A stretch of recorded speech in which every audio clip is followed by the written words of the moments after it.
श्री संताची या माथा चरणावरी साष्टांग हे करी दंडवत विश्रांती पावलो सांभाळा उत्तरी वाढले अंतरी प्रेम सुख सेवेकरता निवडलेला अभंग संत श्रेष्ठ जगद्गुरु श्री तुकाराम महाराज यांचा 4 चरणाचा अत्यंत गोड सुंदर असा हा अभंग असून संत चरणाचं मंगलाचरण नमस्क्रिया रूप मंगलाचरण करून एक प्रार्थना मागणारा परमार्थाचा योग आलेला आहे क्षेमाची प्रार्थना करणारा गोड असा हा अभंग आहे. विठ्ठला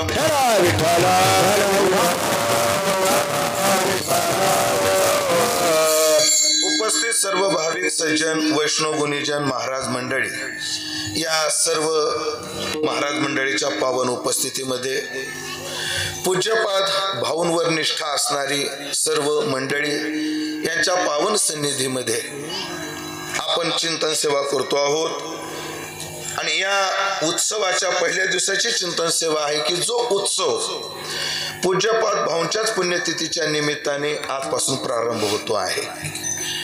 पूज्यपाद भाऊंनी आपल्या सद्गुरु निष्ठा जशी फिरत्या नारळाच्या रूपात उत्सव करून जशी प्रदर्शित केली म्हणजे दाखवली नाही पण ती व्यक्त केली अभिव्यक्त झाली. कारण स्नेह हा अमूर्त असल्यामुळे क्रियेवरून त्याचा अनुमान होत नाही. ती क्रियानुमेय त्याला काय म्हणतात कार्यानुमेय आहे. हो संभ्रमाची आयती तरी स्नेह हे व्यक्ती नाही तर स्नेह व्यक्त होत नसतो. संभ्रम काय आहे व्यवहार काय आहे यावरून तो स्नेह प्रदर्शित होत असतो. पण आपली सद्गुरु निष्ठा भाऊंनी फिरत्या नारळाच्या रूपाने उत्सवाच्या रूपाने केली. त्याचीच री ओढून त्यांच्या पश्चात पूज्य भाऊंवर निष्ठा असणारी सर्व भाऊंची विद्यार्थी मंडळी सर्व आमची गुरुबंधू मंडळी यांनी भाऊची पुण्यतिथी अशी फिरत्या रूपानं उत्सवाच्या रूपानं साजरा करण्याचा एक संकल्प 9 वर्षापासून चालवला.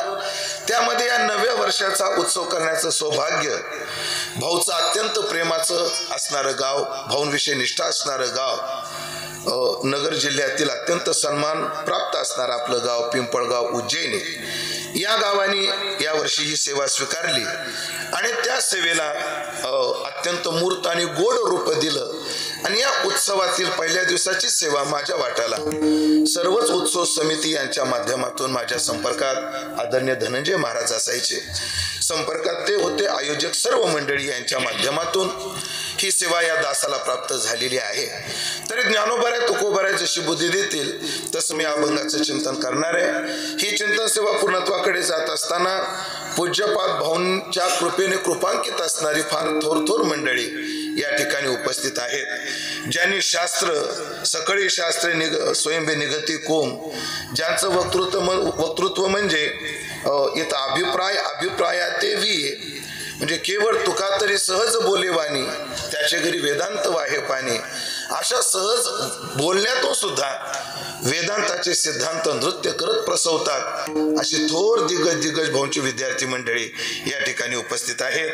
त्यामध्ये आदरणीय भाऊंची पुढे परंपरा चालवण्याचं धनुष्यबाण ज्यांनी उचललं आदरणीय गणेश महाराज यांची उपस्थिती आहे. त्याचप्रमाणे वारकरी संप्रदायातील विद्वत रत्न पूज्यपाद तुंतुनेजी महाराज पूज्य बाबांची उपस्थिती या चिंतनात आहे. अशी थोर मोठी समोर मंडळी आज माझ्या समोर आहे. मला अपेक्षित नव्हतं ही मंडळी असतील म्हणून मला आपलं मोकळ्या मनानं पण ही थोर मंडळी पण काही नाही यांची मला भीती वाटणार नाही. ह्यांना काय घाबरायचं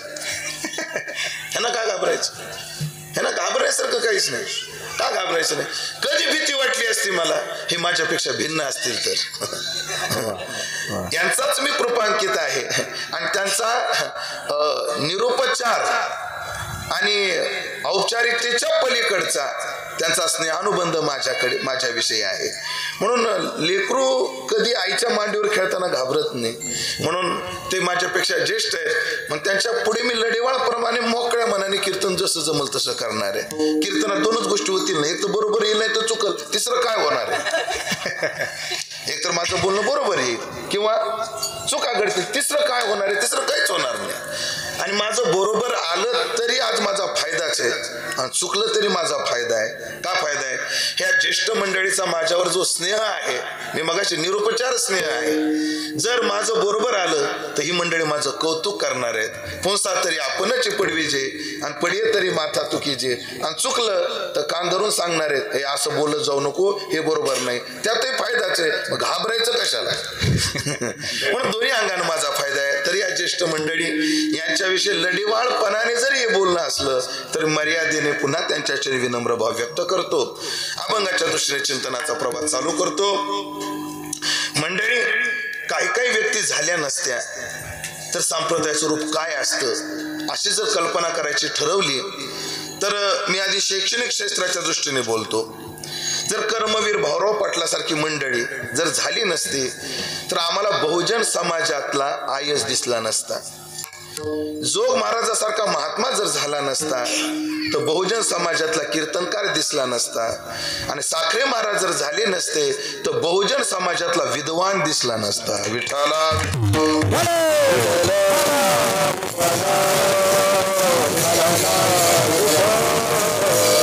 बहुजन समाजापर्यंत रसा तळातल्या मंडळीपर्यंत एकमेवा द्वितीय ब्रह्म, निराधिष्ठान कधी ब्रह्म होत नसतो, आद्यस्थ वस्तू ही अधिष्ठान रूप असते, हे सिद्धांत आम्हाला समाजाकडून कळाले नसते. हे सगळे उपकार साखरे परंपरेचे आहेत. त्यामध्ये परंपरा श्रेष्ठ वादच नाही, पण आवर्जून काय नावं घेण्याचा मोह आवरत नाही. त्यामध्ये वैकुंठवासी रंगनाथ गुरुजी परभणीकर यांची नितांत उपकार या महाराष्ट्र भूमीवर आहेत. काय गुरुजींनी सामान्य समाजात आणि खेड्यापाड्यात सुद्धा एक पाठ निष्ठा निर्माण केली. भाऊने काय, गुरुजींनी काय केली? एक पाठ निष्ठा निर्माण केली. म्हणून मी तर स्वतःला भाग्यवान समजतो की मी त्या जिल्ह्याचा आहे ज्या जिल्ह्याने वारकरी संप्रदायाला गुरुजी दिले. त्या जिल्ह्याचा, नुसतं त्या जिल्ह्याचा नाही बाबा, मी त्याच तालुक्याचा आहे. पण आता सोनपेठ तालुका झाला, नाहीतर आम्ही पहिले सगळे एका पाथरी तालुक्यात होतो, पण आता ते काय झालं, डिवाइड झाला, म्हणून त्या तालुक्यातला मी आहे. म्हणून आदरणीय गुरुजीचा टावर जरी परभणी जिल्ह्यात असला तर रेंज मात्र मराठी भाषिकाच्या कोकणापर्यंत तर कोकणापर्यंत आहे.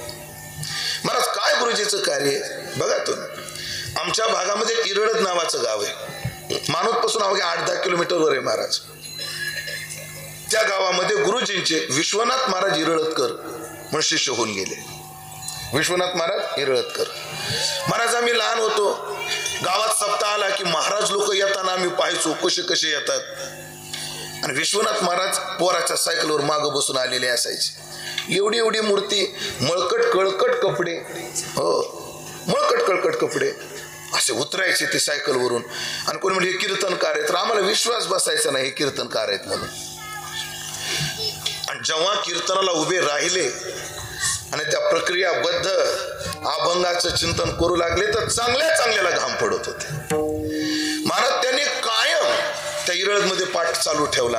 आता त्यांच्या पश्चात मला जातीवाचक बोलायचं नाहीये, पण कोण्या समाजापर्यंत, कोण्या लोकांपर्यंत वेदांत या परंपरेनं पोहोचला हे सांगण्याकरता मी बोलतोय. एक धनगर समाजाची बाई आहे, दिवसभर मेंढ्या सांभाळते आणि संध्याकाळी विचारसागराचा पाठ घेते. दिवसभर काय सांभाळते? मेंढ्या सांभाळते, संध्याकाळी विचारसागराचा पाठ घेते. म्हणून त्या ते पहा, परभणी जिल्ह्याचा एक पश्चिम भाग आणि पूर्व भाग आहे. पूर्व भागात मोतीराम महाराजांचा प्रभाव आहे, भक्तिमय जीवन आहे, आणि पश्चिम भागामध्ये गुरुजीचा प्रभाव आहे. मी पश्चिम भागातला आहे, पश्चिम भागातला आहे. म्हणून या गावोगावी, आता मी मानवतचा आहे, आमच्या गावामध्ये आज या मितीला रोज 5 ते 6 ठिकाणी वेदांताचे रोज पाठ चालतात, रोज. आणि सगळे उपकार कोणाचे? गुरुजीचे शिष्य होते स्वामी दिव्यानंदपुरजी महाराज. ते गुरुजीकडे अध्ययन केलं, नंतर ऋषिकेशला गेले. ऋषिकेशला जाऊन शास्त्राचा अभ्यास केला. आणि ऋषिकेशमध्ये जो विठ्ठल आश्रम आहे ना, आता त्याचं पुढं काय झालं त्याची वाच्यता करत नाही शास्त्रीजी मी, पण ते विठ्ठल आश्रम जो आहे, ते विठ्ठल मंदिर ज्यांनी बांधलं त्याचे जे फाउंडर होते त्यामध्ये आमचे स्वामी दिव्यानंदपुरजी महाराज होते. ते होते की त्यांनी त्या ठिकाणी त्या काळात ऋषिकेशमध्ये पांडुरंगाचं मंदिर बांधून एक विठ्ठल आश्रमाची स्थापना केली होती. आणि संस्कृतची रचना तर त्यांच्या एवढ्या मधुर आहेत. इतक्या मधुर आहेत. त्या विठ्ठल मूर्तीची प्राण प्रतिष्ठा केली आणि त्यांच्या तोंडातून एक स्तोत्र परसवलं. जननी जनकम त्यज रे ललना तनयम तनया तनु सुंदरता नहीं जन्म कृतो मरणम जननम कुरु विठ्ठल विठ्ठल रे स्मरणम. अशी भाव मधुर रचना आहे, खूप मधुर. ते स्वामी दिव्यानंद पुरीजी महाराज म्हणजे गुरुजीचे शिष्य स्वामी दिव्यानंद पुरीजी महाराज, त्यांचे शिष्य स्वामी रसानंद पुरीजी महाराज आणि त्यांचा अनुग्रहित मी उमेश दशरथे. अशी परंपरा आहे. म्हणून गुरुजीचा प्रभाव, गुरुजीच्या कार्याचा प्रभाव स्वामीजीच्या माध्यमातून पडला. आज आमच्या गावामध्ये 8 ते 10 मंडळी रोज वेदांताचे पाठ मानवत मध्ये चालवतात आणि ज्यांचं जन्मगाव मानवत आहे असे 15 संन्यासी आहेत. किती? मी नाही, मी ब्रह्मचार्यात आहे, संन्यासात नाही. असे संन्यासी आहेत. हे सगळे उपकार गुरुजीच्या कार्याचे आहेत. मंडळी काय निष्ठेनं वेदांताचे पाठ चालवतात ही मंडळी. आमच्या मानवत तालुक्याला खेटून जालना जिल्ह्यात परतूर तालुका आहे, त्या तालुक्यातले गाव आहे बाबा. त्या गावामध्ये म्हणजे परतूर मध्ये शहरात तर चालतातच पाठ, त्यात काही वादच नाही, पण तालुक्यातले गाव आहे. त्या गावामध्ये काही मोलमजुरी करणारी मंडळी वेदांताचा पाठ घेतात. त्यांचा पाठ कसा चालतो तर सगळा ग्रुप एकाच शेतकऱ्याकडे कामाला जातो आणि तो म्हणतो मालक आम्ही 1 तास आधी येऊ पण दुपारी 1 तास आम्हाला तुम्हाला विश्रांती सुट्टी द्यावी लागेल. आणि ती सुट्टी कशा करता? हो, चटणी भाकर कांद्यासह खाऊन झोपण्याकरता नाही. ही सगळी मंडळी झाडाखाली बसून पंचीकरण, विचारसागर, अमृतानुभवाचं चिंतन रोज एका झाडाखाली करतात. बरं ऐकलं का? अजून विशेषता आहे, जर सगळ्या ग्रुपला एकाकडेच काम जर मिळालं नाही, काम मिळालं नाही, आता मोबाईल झाले महाराज, आता ग्रुपवर मेसेज टाकता येतो, पण ही मंडळी काय करायची? सकाळीच आज तू कोणाकडे काम आलाय म्हणजे आमक्या अमक्याकडे, तो तमक्या तमक्या. मग दुपारी 1 वाजता आमक्या अमक्याच्या बोरीच्या झाडाखाली पाठ होईल आणि सगळी मंडळी दुपारचं काम उरकून त्या ठिकाणी जमा होतात आणि वेदांताचं चिंतन करतात. या लोकांपर्यंत वेदांत कोणी पोहोचवला तर ह्या मंडळींनी, या परंपरेने पोहोचवला. गुरुजी महाराज, मी कीर्तनाच्या संबंधानं फिरत राहतो, बोंबलत नका म्हणू, फक्त फिरत राहतो. सातारा भाग म्हणजे सोलापूर, सातारा या भागातल्या लोकांना माळकरी करणं म्हणजे वाघाला गवत खाऊ घालण्यासारखं अवघड आहे. वाघाला खाऊ काय करायचंय? गवत खाऊ घालायचं. वाघ मला भूक लागली, चल गाजरा गाज काय थोडा, एवढं अवघड काम आहे ते.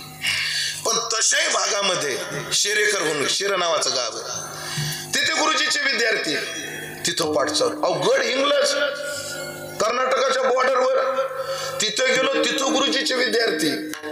एवढंच नाही महाराज, एक घटना सांगतो तुम्हाला, गुरुजीची व्याप्ती काय कार्याची. परभणकर गुरुजीच्या, आता गावाचं नाव लोणी, सातारा जिल्ह्यात.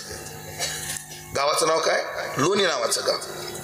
गुरुवर्य तात्या म्हणजे बंडा तात्या कराडकर, मी त्यांच्या सवासामध्ये काय काळ राहिलो. ते मला म्हटले, अरे आमचा चातुर्मास चालू होता कराडला, म्हणे आपण जरा साधू संतांच्या भेटीला जाऊन. पुंडलिक महाराज, वेळूकर, जुनी मंडळी, त्यांना भेटण्याकरता आम्ही निघालो. मला नाव आठवेना त्या साधूचं, वर्ष खूप झाले. तर आम्ही दुपारी 1-2च्या वेळेला ते गलित गात्र झाले होते, अंथरुणावर पडलेले होते, त्यांना उठता येत नव्हतं, बसता येत नव्हतं. म्हणून अशा अवस्थेत असणाऱ्या महात्म्याला भेटायला गेलो तर त्या अवस्थेमध्ये तो महात्मा अमृतानुभव पडल्या वाचत होते.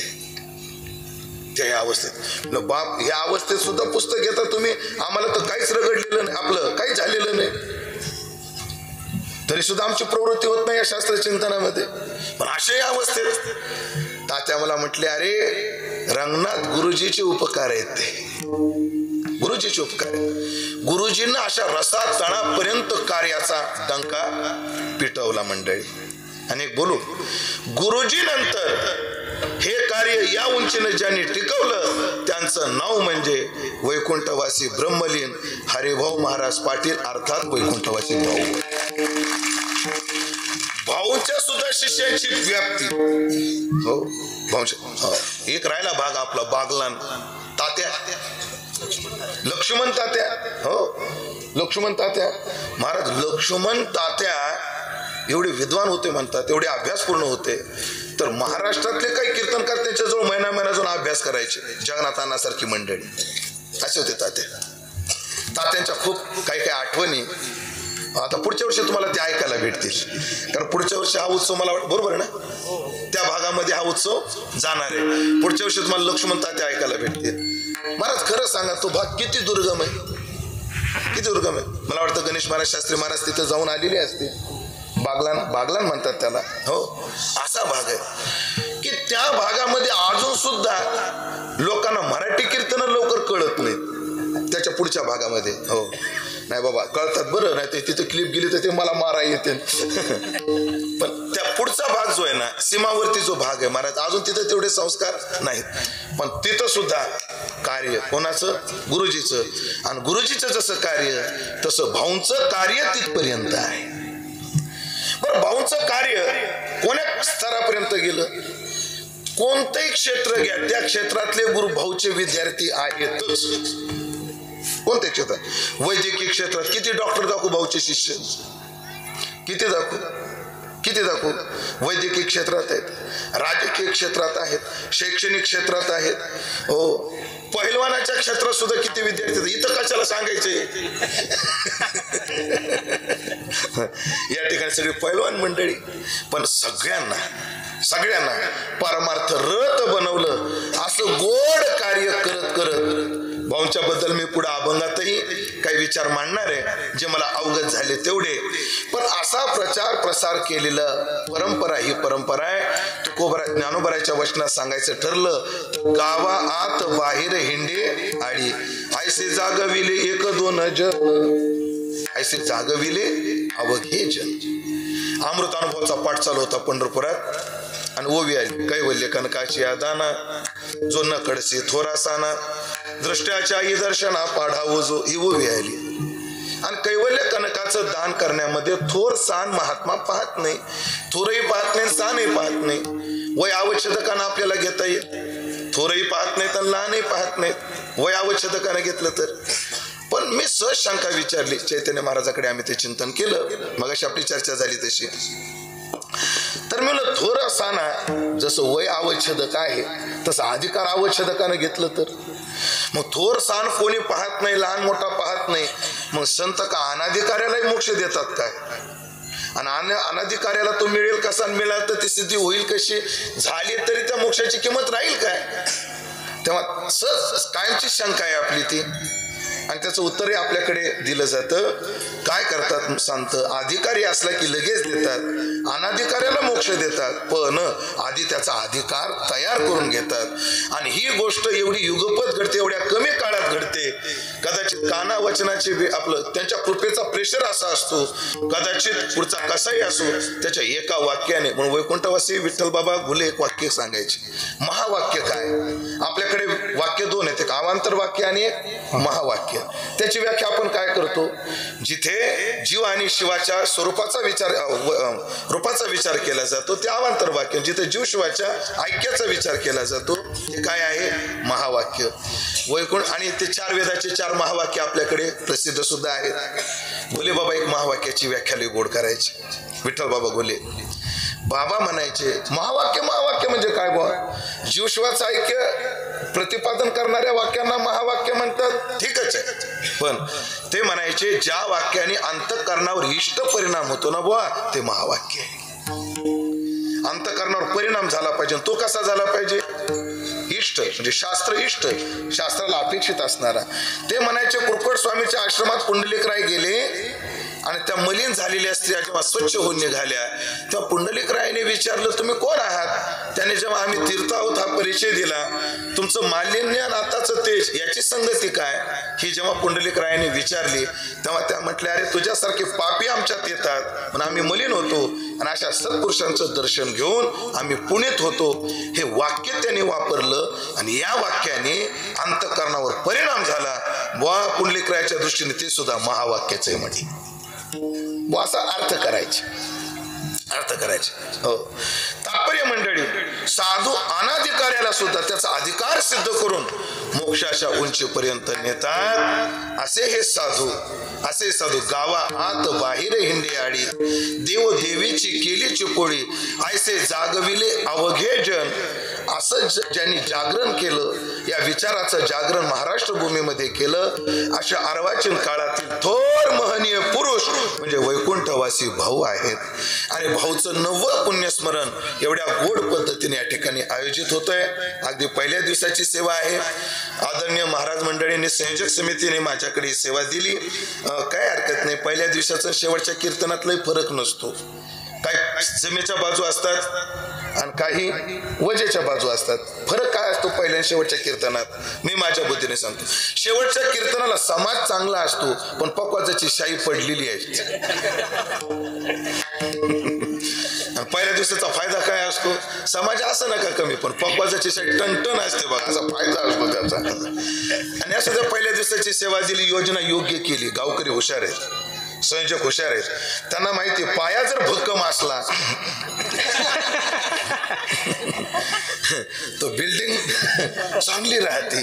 मग त्यांना एवढा मोठा पाया, एवढा मोठा टोळ दगड कधी भेटायचा? म्हणून तुम्ही पहिल्या दिवशी दगड उभा केलाय हे ध्यानात ठेवा. पण साधू संतांच्या वचनाच्या आधाराने चिंतन करण्याचा प्रयत्न करू. आदरणीय भाऊंच्या चरणी ही शब्द सुमनांजली वाहण्याकरता तुकोबारायचाच एक अभंग आपण निवडलाय. प्रस्तावनेत जास्त विस्तार न करता जगद्गुरु तुकोबाराय संतांच्या चरण माता ठेवून नमस्क्रिया रूप मंगलाचरणात साधतायत. आपल्याकडे कार्यारंभ मंगलाचरण केलं जातं. आपण हाती घेतलेलं कार्य निर्विघ्नपणे पार पडलं पाहिजे. शिष्ट परंपरेचा काय, जेव्हा गुरु विद्यार्थ्याला ज्ञान देतो आणि जेव्हा विद्यार्थी गुरुकुल सोडून निघतो, तेव्हा श्रुती मातेनं काही आज्ञा केलेल्या आहेत त्या शिष्याला. त्या 24 आज्ञा आपल्याकडे उपनिषदामध्ये प्रसिद्ध आहेत. त्यातल्या बऱ्याचशा आज्ञा आपल्याला कानपाठ आहेत. मातृदेव भव, पितृदेव भव, स्वाध्याय मा प्रमद, कलंज मा भक्ष आहेत. त्या 24 आज्ञामध्ये एक आज्ञा श्रुतीने केली त्या विद्यार्थ्याकरता. काय केली? आचार्यस्य प्रियम धनम आवृत्य प्रजा तंतु माम विवच्छेत्सी. या मंत्राचा महेश्वरानंदजीने प्रवृत्तीपर अर्थ आणि निवृत्तीपर अर्थ केलेला आहे. लय गोड आहे. आचार्यस्य प्रियम धनम आवृत्य, गुरुकडून ज्ञान घेतलंयस ना, मग गुरुना आचार्यांना आवडणारी दक्षिणा दे. आणि प्रजातंतु माम विवच्छेत्सी, जर इथून जाऊन तू गृहस्थाश्रमात जाणार असला तर सुसंस्कारी पिढी निर्माण करून या परंपरेचा विच्छेद करू नको. आणि तू जर निवृत्तीपरायण राहणार असेल तर आलेले परंपरेचं ज्ञान, आलेले परंपरेचे नियम याचा खंड करू नको. माम विवच्छेत्सी, प्रजातंतु माम विवच्छेत्सी, या परंपरेचा खंड होऊ देऊ नको. पण आचार्यस्य प्रियम धनम आवृत्य, आचार्यांना प्रिय असणारी दक्षिणा देऊन. आणि ही परंपरा आपल्याकडे पाळलेली दिसून येते. फक्त नियम असा आहे, हे आचार्यस्य प्रियम धनम आहे ना, गुरुला आवडणारी दक्षिणा विद्यार्थ्यांना दिली पाहिजे आणि मग गुरुकुल सोडलं पाहिजे.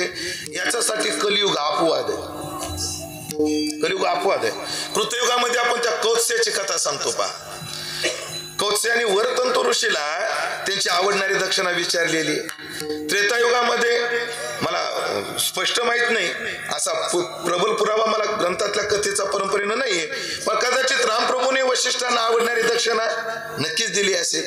आणि द्वापारामध्ये कृष्णाने गुरुकडे गेलेले आहेत, गुरुजी तुम्हाला प्रिय असणारी काय दक्षिणा देऊ?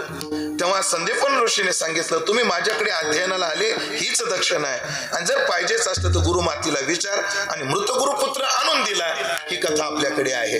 म्हणजे कृतयुगात, त्रेतायुगात आणि द्वापार युगामध्ये शिष्य जेव्हा गुरुकुल सोडतो तेव्हा शिष्याने गुरुला आवडणारी दक्षिणा दिली पाहिजे असा नियम होता. पण कलियुगामध्ये काही नियम निषेध आहेत पहा. त्या निर्णय सिंधूच्या शेवटी कली निषेध प्रकरण येतं. त्यामध्ये अनुलोम विलोम कलियुगामध्ये नाही, पुत्रिका धर्म कलियुगामध्ये नाही, वानप्रस्थ आश्रम कलियुगामध्ये नाही. हो, ते अनुलोम विलोम आता ते कायमचा विषय. उच्च कुळातली बाई, खालच्या कुळातला माणूस, खालच्या कुळातला माणूस, वरच्या कुळातली बाई, यातून निर्माण होणारी संतती, तो अनुलोम विलोम. पुत्रिका धर्म एक होता मागच्या युगांमध्ये. आता ते धर्म नाही. पुत्रिका धर्म म्हणजे एखाद्याला मुलगाच नाही, एखाद्याला मुलगाच नाही, तर मग त्याने पहिल्या मुलीला जावयाला पुत्रिका धर्मानं समर्पित करायचे. म्हणजे काय करायचं, त्या जावयाशी करार करायचा, ह्या पोरीपासून तुला जो पहिला पोरगा होईल तो मला दे. याला म्हणतात पुत्रिका धर्म. हा पुत्रिका धर्म आहे. याचा विचार तुम्हाला भागवतामध्ये पाहायला मिळेल. हो, म्हणजे उत्तानपाद आणि प्रियव्रत, प्रियव्रताला मुलगा नव्हता, मग पहिल्या मुलगी ते देऊन त्यांच्याकडून पुत्रिका धर्म. पण कलियुगामध्ये तो काय आहे, निषेध आहे. तसं 3 युगामध्ये असं होतं, गुरुला आवडणारी दक्षिणा द्या आणि मग गुरुकुल सोडा. पण कलियुगामध्ये असं नाही, दक्षिणा द्या गुरुला आवडेल अशी नाही. कारण कलियुगातले गुरु काय मागतील याचा अंदाज नाही. एका गावात मी गेलो, सप्त्याला होतो, सप्त्याला फिरत होतो तेव्हा मी हजारे महाराज. तेव्हा एका घरी आमची मुक्कामाची व्यवस्था होती आणि त्या गावचे एक महाराज होते, म्हणजे त्या गावचे गुरु महाराज. त्यांचं कीर्तन होतं त्या दिवशी. आणि त्या दिवशी ती बाई घराचे तोरण काढून टाकू लागली, पडदे काढू लागली, झुंबर काढलं, सगळं लपून ठेवायला लागली ती बाई. म्हणजे कावता हे सगळं का काढतात म्हणे, आज महाराज येणार आहेत. ऐकताय ना? म्हणजे बाई, महाराजाला लोक तोरण लावतात का काढतात? म्हणे बाई, महाराज म्हणे रोजच्या महाराजापेक्षा आजचा महाराज वेगळा आहे म्हणे. काय हे पडदे झुंबर पाहिलं, हे द्या ते द्या म्हणतो, त्याच्यापेक्षा लपून ठेवलेलं बरं म्हणे. पण कलियुगातले गुरु काय मागतील? सद्गुरु काही मागत नाहीत, तो भाग सोडून द्या. पण प्रजातंतू परंपरेचा विच्छेद होऊ नये.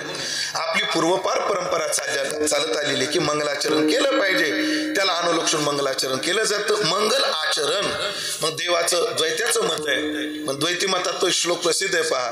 रामस्य नाम रूपम यो लीला धाम परात् परम एत चतुष्टयम नित्यम सच्चिदानंद विग्रहम. रामस्य नाम रूप लीला धाम याचे देवाच्या संबंधाने याचं उच्चारण करणं, आचरण करणं हे काय आहे, मंगलाचरणच आहे. म्हणजे देवाचं मंगलाचरण, देवाच्या नावाचा उच्चार, देवाच्या लीलेचा उच्चार, देवाच्या धामाचा उच्चार, देवाच्या रूपाचा उच्चार, हे मंगलाचरण आहे. पण आज जगद्गुरु तुकोबार आहे, देवाचं मंगलाचरण न करता संतांचं करतात. काही नाही, त्यांच्यात आणि यांच्यात अभेद असल्यामुळे एक अविभागीन दृष्टत्वात. आपल्याकडे प्रसिद्ध ते ब्रह्मसूत्रातलं सूत्र वापरलं जातं. खरं तर ब्रह्मसूत्रातले काही कीर्तनकाराच्या तोंडात येणारे ते 4-5 सूत्र आहेत. म्हणजे पहिले चतुसूत्री ते 4. लिलावत लोक काय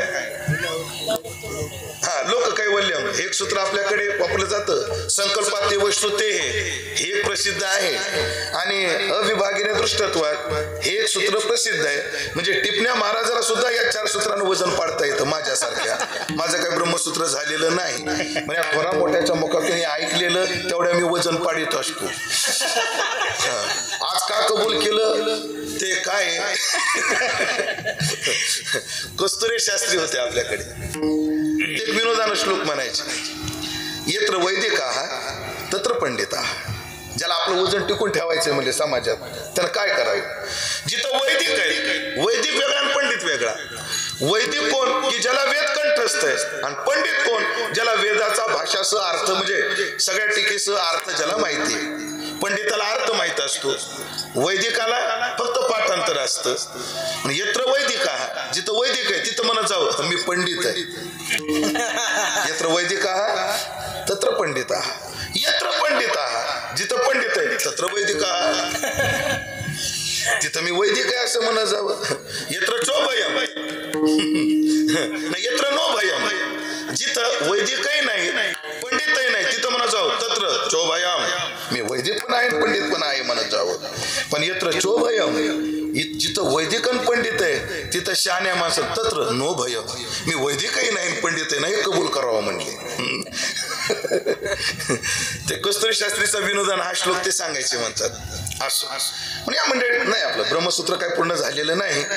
फक्त माझं एवढं भाग्य आहे म्हणजे ब्रह्मसूत्राचं काही झालेलं नाही, पण भाग्य सांगतो फक्त. गुरुवर्य चैतन्य महाराज देगलूरकर भाऊकडे ब्रह्मसूत्राच्या पाठाला यायचे. चातुर्मास्यामध्ये मी जेव्हा चातुर्मासात होतो तेव्हा चैतन्य महाराज देगलूरकर भाऊंकडे जयवंत महाराज पण होते, ते ब्रह्मसूत्राच्या पाठाला यायचे दुपारच्या वेळेला, तर त्यांच्यासोबत फक्त 8-10 दिवस ऐकलेलं आहे. म्हणजे भाऊंचं तेवढं का होईना पण विद्यार्थी होण्याचं भाग्य मला प्राप्त झालं.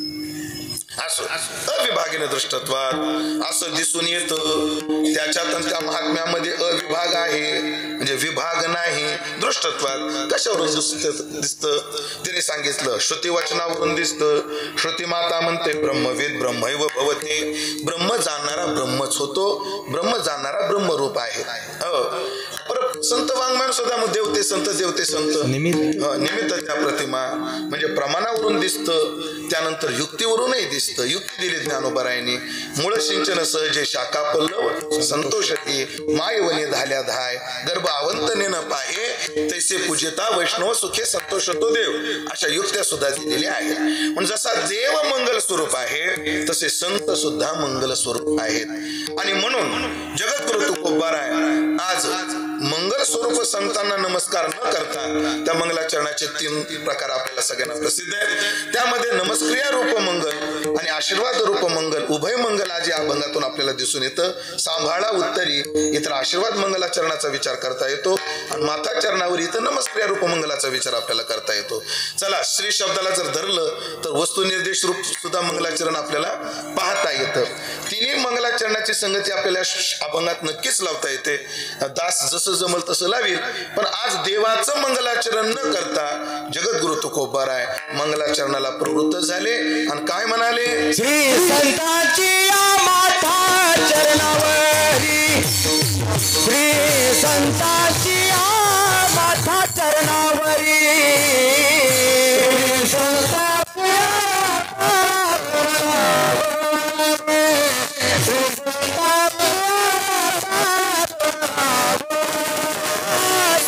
संतांची माता चरणावरी, श्री संतांची माता चरणावरी,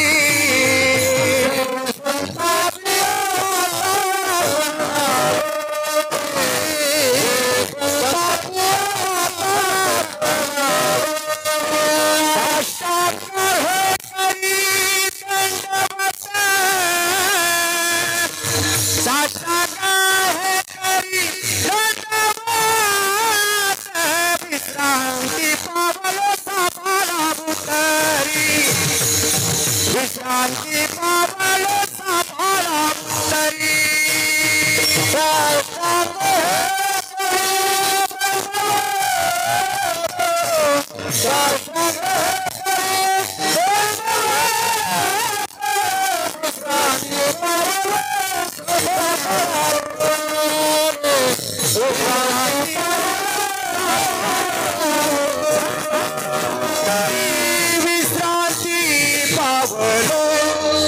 नमस्कार संतांच्या चरणावर महाराज करतात. श्री संतांची या माता चरणावरील संतांची शरणागती करतात. देवाचं सोडून आज मंगलाचरण संतांचं करतात. खरं तर ह्याच्याबद्दल ह्याची प्रतिष्ठा सामान्य नाही आहे. देवाची मंगलानांच मंगलम आहे. तो मंगलाचा सुद्धा काय आहे, मंगल आहे. शरणागतीचा विचार सांगत असताना त्याने कंठारावानं सांगितलं, शरण्यम गतीर भरता प्रभू साक्षी निवास शरणम सुरू. हे शरण शब्दावर बोलताना ज्ञानोबरायचं भाष्य पहा, जो मज होय अनन्य शरण त्याचे निवारी मी जन्म मरण. पुढची भाषा पहा त्याची काय निश्चयाची. या लागी शरणागता शरण्य मी एक नाही म्हणतो, तो मीच एक. शरण जाण्याकरता मीच एक योग्य आहे. हो, या लागी शरणागता शरण्य मीच एकू. म्हणजे तो तिथे म्हणतो की शरण जाण्यास मीच एकटा योग्य. भीष्म त्याच्याबद्दल बोलताना मंगलाचा कोण आहे, मंगल आहे. मग आज तुकाराम मात्र महाराज मात्र त्याचं मांगल्य जरी असलं, त्याची त्या अंगाने प्रतिष्ठा जरी असली, शरण जाण्यास तो जरी योग्य असला तरी आज शरणागती त्याची करत नाहीत, संतांची करतात. काय बरं कारण असेल? मुळात संतांना शरण गेलेलं त्याला आवडणार नाही असं नाही, त्याच्या समाधानाचं त्यात काही वादच नाही. पण थोडा विचारानं विवेक करायचा ठरला तर माणूस शरण जायला देव किंवा संत हे 2 जरी असले तरी कोणाला जावं, देवापेक्षा संतांनाच जावं म्हणे. काय जावं? कारण देवाला शरण जाऊन फसलेल्यांची यादी आपल्याकडे आहे. पण संतांना शरण जाऊन फसलेल्याचं एकही नाव आपल्याकडे नाही. फसलेल्यांची यादी हो यादी आहे, देतो. फसलेल्यांची यादी देतो. देवाला शरण जाऊन सुद्धा रावणासारखा बिभीषणाला मूर्ख म्हणतो. म्हणसे बिभीषण शहाणा परी तो महामूर्ख जाणार आहे की नाही. किंवा त्या ध्रुवाच्या बाबतीत सांगितलं जात, ध्रुव नाराज बसले होते, सगळे स्वागत करत होते, आदरातिथ्य करत होते, पण ध्रुवाचा चेहरा पडला होता. एकाने विचारलं, ध्रुवजी तुम्ही नाराज काय? फसलो म्हणे. काय देव भेटला पण देवाला देव मागून मागण्याऐवजी बापाची मांडी मागून बसलो. ठीक आहे त्यांनी आढळ पद दिलं पण मी फसलो. म्हणजे देवाला शरण जाऊन फसले का नाही. आता ऐका, संतांना शरण जाऊन फसत नाही. आधी तुम्हाला अगदी व्यवहारात युक्ती सांगतो. एका माणसानं राऊंडअप आणलं. राऊंडअप माहितीये तुम्हाला, आपण नाही का चहामध्ये 2-2 थेंब टाकून पितो रोज सकाळी. ते राऊंडअप काय तणनाशक विषय. एका माणसानं ते राऊंडअप आणलं आणि असं ठेवलं बाजूला. त्याच्यावर फुलाची फळाची काय होती चित्र होती. घरात एक लहान पोरग होतं, त्यानं ते पाहिलं आणि पोराला वाटलं ती फ्रुटी. त्याला काय वाटलं ते काय आहे, फ्रुटी आहे. तुम्हाला आई मला ते दे, आई मला ते दे. त्यानं मग आग्रह धरला, ते मला पाहिजे, ते मला पाहिजे. आम्ही बाळा तुला ते पाहिजे, थांब देते. तिनं झाकण उघडलं, कपामध्ये ओतलं, त्याला प्यायला दिलं. ते पेल्यावर मेलं हे तुम्हाला सांगावंच लागेल का, घ्याल समजून.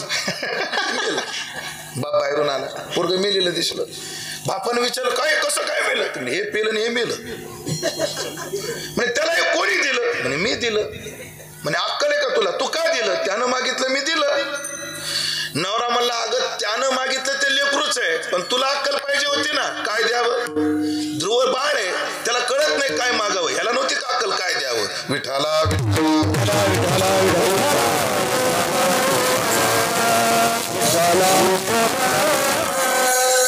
विभीषणाला कळलं नाही, ध्रुवाला कळालं नाही, ह्याला कळालं नाही का ह्यांना काय द्यावं म्हणून. तो वना आला याची लागी, बैसावे पित्याच्या उत्संगी. बापाच्या मांडीवर बसण्याकरता आला, चला त्याला क्वालिटीचं दिलं. आढळपदी बाळ बैसवीला धरू. पण असं कुठं असतं का. जाऊ द्या, आता संतांकडे या. रामायणातला एक प्रसंग आहे पहा, संत काय करतात. आता रामायणातला प्रसंग पहा. रामायणामध्ये ऐरावण मैरावण यांनी राम लक्ष्मणाला काय नेलं, चोरून नेलं. हनुमंतानं शोध घेतला. ऐरावण मैरावणाशी युद्ध चालू झालं, पण ते ऐरावण मैरावण काही केल्या मरेनात. हे का मरत नाही, ह्याचं वर्म कळाल्याशिवाय काही उपयोगाचं नाही असं हनुमंताला वाटलं. आणि हनुमंत गेले आणि ऐरावण मैरावणाची बायको होती, तिचं नाव चंद्रसेना, तीच फोडली. कोण बायको, तुमच्या डोक्यात पुतणी आहे असं, बायको म्हणतोय मी. कोण फोडली, बायकोच फोडली. आणि त्या चंद्रसेनेला विचारलं वहिनी कसं चाललंय, बरं आहे. भाऊ कुठे गेला असेल म्हणे मुर्दा कुठं तरी. हनुमंतराला वाटलं काम होण्यासारखं आहे. आणि मग गप्पेत असं घोळून घोळून घोळून घोळून हळू चंद्रसेनेला विचारलं का वहिनी ऐरावण मैरावण मरत का नाही. म्हणजे कसा मरल, का त्याचे वर्म आहे म्हणले. काय हो वर्म, ती पक्की होती. ती वर्म सांगाल पण मला काय देशील म्हणे. कोणाला म्हटली चंद्रसेना, हनुमंताला. मला काय देशील म्हणजे काय पाहिजे, डील करून घेऊ आधीच. ते काय नको, राम माझ्या सेजेला आला पाहिजे एवढंच मला पाहिजे. रामाचा लोकाभि रामम रणरंगधीरम, त्याच्या सौंदर्याचं वर्णन मी ऐकू नये, राम सेजेला आला पाहिजे. डन म्हणली डील. पण हनुमंतराय बुद्धिमत्तां वरिष्ठम, म्हणजे बुद्धिवानात श्रेष्ठ आहे. हनुमंतराने पोट कलम टाकून ठेवलं, येतील राम पण अपशकुन झाला नाही पाहिजे. हा चालेल ना, होणार नाही म्हणे अपशकुन काही, ठीक आहे. आणि मग तिने सांगितलं पाताळामध्ये अमृत आहे, हे भुंगे जातात, अमृत उचलतात आणि ऐरावण मैरावण मेले की त्यांच्या अंगावर टाकतात आणि ते ऐरावण मैरावण पुन्हा काय होतात, जिवंत होतात, म्हणून ते मरत नाही. हनुमंतराय सरळ पाताळात गेले, सगळे भुंगे मारले. कोणी, हनुमंतानं. एक भुंगा शरण आला, कोणाला, हनुमंताला. तो भुंगा म्हणला हनुमंता तुम्ही म्हणाल ते मी करेन, फक्त तेवढी ईडीची नोटीस पाठवू नका, आपलं ती तलवार तेवढी मला मारू नका, तुम्ही म्हणाल ते फक्त मला मारू नका. हनुमंतराय म्हणजे वेळेवर कामाला येशील ना, अहो वेळेवर येईल, तुम्ही म्हणाल तिथं येईल. फक्त मला जीवदान द्या म्हटले. कोण म्हटला? तो भोंगा. हनुमंतरायनं सोडलं. इकडे आयरावण मायरावण मारले. रामप्रभू लखनजी खुश झाले. अरे आपला विजय झाला, चला म्हणले पुढं. निघाले पुढं. पण रामप्रभूला हनुमंतराय म्हणतात नाही म्हणजे आजचा मुक्काम करावा लागतंय आपल्याला. म्हणे का? हे असं ठरलंय. अरे अक्कल तुला काही? अरे माझं व्रत आहे, व्रत भंग करतो काय? माहिती तुला? करविता व्रत अर्ध पुण्य लाभे आणि मोडविता दोघे नरका जाते. सगळं माहितीये, पोटकलम टाकलेलं आहे, फक्त सांगितलं तेवढं करा. आणि पुढचा शृंगारी पेशी आपल्याला माहितीये. रामप्रभू गेले पण त्या भुंग्याला बोलून तो जो पलंग होता तो पोखरायला लावला. हनुमंतराय पलंगावर बसले, पलंग मोडला. चंद्रसेने अपशकुन झाला, चला बाहेर. चंद्रसेना चिडली. चंद्रसेना म्हटली आजपासून मी कोणालाच संताची पायी हा माझा विश्वास अभंग घेऊ देणार नाही. चिडली चंद्रसेना. कोणावर? हनुमंतरायवर. हनुमंतराय म्हणले तू चिडू नको, थांब ना थांब. फसवलं म्हणे हनुमंता तुम्हाला. म्हणे फसवलं नाही, थांब थोडीशी ऐक माझं. ऐकायचं काय ठेवलंय तुम्ही? सगळं कारस्थान केलंय तुम्ही. अगं ऐकून तर घे. चंद्रसेना म्हणजे काय ऐकलं का? चंद्रसेने राम आता एक श्लेषात्मक शब्द वापरतोय, लक्ष द्या. ऐकलं का चंद्रसेने? राम परपुरुष आहे तरी पण तू परपुरुष आहे. तसा राम काय आहे? परेही परते, परम पुरुष आहे. हो हो काय? द्वाविम पुरुषो लोके क्षरक्षाक्षरे क्षर सर्वानी भूतानी कुटस्थो क्षर उच्यते. पुढं उत्तम पुरुषस्तु अन्य हा परमात्मा इति उदाहृता. हा एक तिसरा पुरुष आहे ज्या परमात्मा या नावानं त्याला काय केलं जातं? ओळखलं जातं. तो परपुरुष आहे. पण चंद्रसेने किती केलं? तुझा पती इतर असल्यामुळे सध्या तू परपुरुष आहे. आता जर तू त्याचा भोग घेतला तर पापी होशील की ज्या बाईनं केवळ परपुरुषाच्या व्यभिचारा करता पती मारला. हे बरं नाही. पण चंद्रसेने देवाच्या माध्यमातून मी तुला आशीर्वाद देतो. देव तू एक कर, एवढा जन्म जाऊ दे. पुढच्या जन्मामध्ये 17 जिताची पोरगी होऊन ये, सत्यभामा होऊन ये. आणि मग अगं एक दिवस काय आयुष्यभर रामाचा भोग घे. दृष्टांत संपला माझा. मला काय सांगायचं याच्यातून? मला यातून एक सांगायचं, खरं तर चंद्रसेनेची मागणी ही भौतिक आहे, इंद्रिय सुखाची मागणी आहे. हो, पण तरी सुद्धा पापात्मक आहे. आपला नवरा मारायचं, वर्म सांगायचं, परपुरुषाच्या भोगाची अपेक्षा करायची. हे पुण्य का पाप आहे? हे पाप आहे. पण हनुमंतरायनं काय केलं? संतांकडे जेव्हा अशी मागणी केली जाते, इथं जर देव असताना तर देऊन टाकला असता. पण संत असे विवेकानं प्रसाद देतात. हनुमंतरायांनी काय केलं? आधीच त्या पापात्मक क्रियेला, जर आधुनिक शब्द वापरतो, पुण्यात कन्वर्ट केलं, कायद्यात बसवलं, मग दिलं. म्हणून देवाच्या नादी लागलेली फसण्याची शक्यता आहे. संत फसवत नाही. या बाबतीत मी माझा एक अनुभव सांगतो. लय गोडा अनुभव आहे आळंदीतला. मी आळंदीत होतो आणि लहान घरी 7 पिढ्यात कोणी माळकरी नाही. किती पिढ्यात? 7 पिढ्यात कोणी माळकरी नाही. पहिला माळकरी मी. अशा अट्टल घरातला आमचा आजा घरात 8 माणसात 2 कोंबड्या कापत होता. एका कोंबडीचे 4 तुकडे करायचे, 8 तुकडे शिजवायचे. प्रत्येकाला एक तुकडा. कोणी ह्याच्याकडे बघायचं नाही, कोणी त्याच्याकडे बघायचं नाही. या परिवारातला मी. आणि त्या 8 तुकड्यातला 1 तुकडा माझाही होता. फक्त असं म्हणू नका महाराजाचा आजचा मटण खात होता, असं म्हणू नका. उलट असं म्हणा मटण खाणाऱ्याचा नातू कीर्तन करतोय. कधी असाही विचार करा. मी अशा परिवारातला. पण सद्गुरूची कृपा झाली, तिथून आळंदीला यायचं म्हटल्यावर घरचे तुम्हाला परवानगी देतील? देत नव्हते. महाराज मी घरी पैसे गोळा करून पळून आळंदीला आलो घरी आळंदीला. पैसे कसे गोळा केले? आमच्या घरी एक म्हैस होती, ते दूध विकायचं काम माझ्याकडे होतं. महाराज सकाळी उठल्याबरोबर ते जुन्या काळात बादली घेऊन दूध घ्या दूध असं आरडून विकायचे. तसं आई उठल्याबरोबर मला 5 लिटर दुधाची बादली हातात द्यायची. म्हैस 3 लिटर देत होती बरं. आई 5 लिटरची बादली द्यायची. मी सरळ बादली घेऊन आश्रमात जायचो आणि पुन्हा त्याच्यात एक तांब्या पाणी ओतायचो. मग दूध किती झालं? मापा पाठ आहे तुम्हाला. आणि असे 3-3 रुपये गोळा करून आळंदीला आलो. मग घरच्यांचं कशाचं सहकार्य या गोष्टीत. आणि महाराज आंब्याचे दिवस आले. लय गोड माझ्या जीवनात घडलेली घटना सांगतो. आंब्याचे दिवस आले आणि मला आंबे खायची इच्छा झाली महाराज. पण आंबे एवढे महाग, घ्यायची कुवत नाही. ज्ञानेश्वरी वाचत होता आजन वृक्षाच्या बागेमध्ये आणि त्या ओव्या पाठ केल्या होत्या. लढ्याचे लढे सरती, मनोरथाचे मनोरथ पुरती, जरी माहेरे श्रीमंत होती तुम्हायशे.